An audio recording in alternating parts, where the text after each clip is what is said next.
London. Across Europe, stodgy career bureaucrats have been pushed aside in favor of a new guard of young, fresh-faced politicians.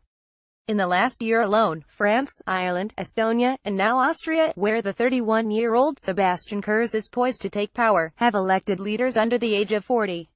Meanwhile, Belgium, Greece, Malta and Luxembourg have in the last 4 years elected heads under the age of 45.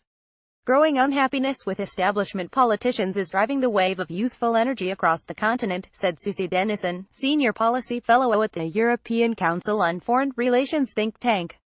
French President Emmanuel Macron, left, with Luxembourg Prime Minister Xavier Bettel, right, and Belgian Prime Minister Charles Michel. Benoit Dauphin AFP Getty Images filed. There's a feeling that this is a time when a new response is needed to today's problems, she said. There is less emphasis being put on age and experience because there's feeling there's something wrong, something rotten, in Europe. More than youth alone, these leaders offer their countries a renewed sense of vitality and excitement on a continent facing its share of challenges, from increased immigration from Africa and the Middle East to unemployment. Austria's Kurz, whose party garnered the most votes in Sunday's election, is set to become the world's youngest leader. From the outside, the millennial politician born in 1986 is a breath of fresh air. In one of Europe's most conservative countries, he re-energized his party's state image by changing its color from black to turquoise, frequently goes without a tie and, like many millennials, reportedly works from a standing desk. But while a crop of new and exclusively male faces now populate the top of European officialdom, the institutions many of them lead are the same as ever.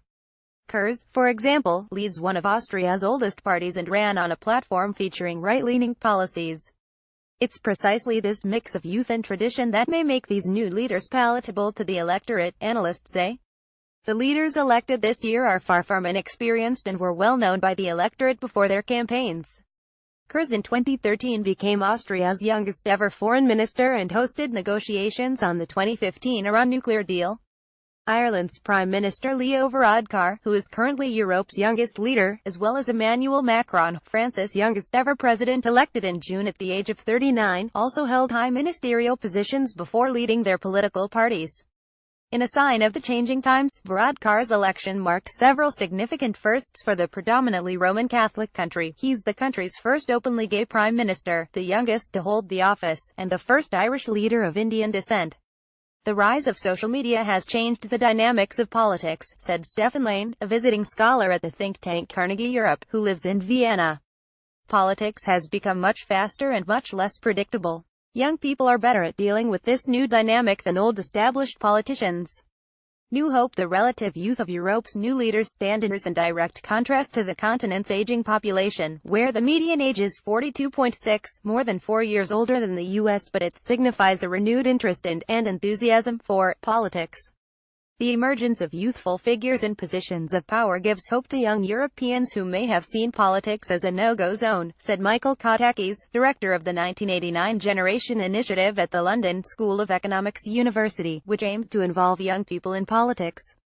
It still remains to be seen how far the policies of young leaders will actually represent a break from the past, he said.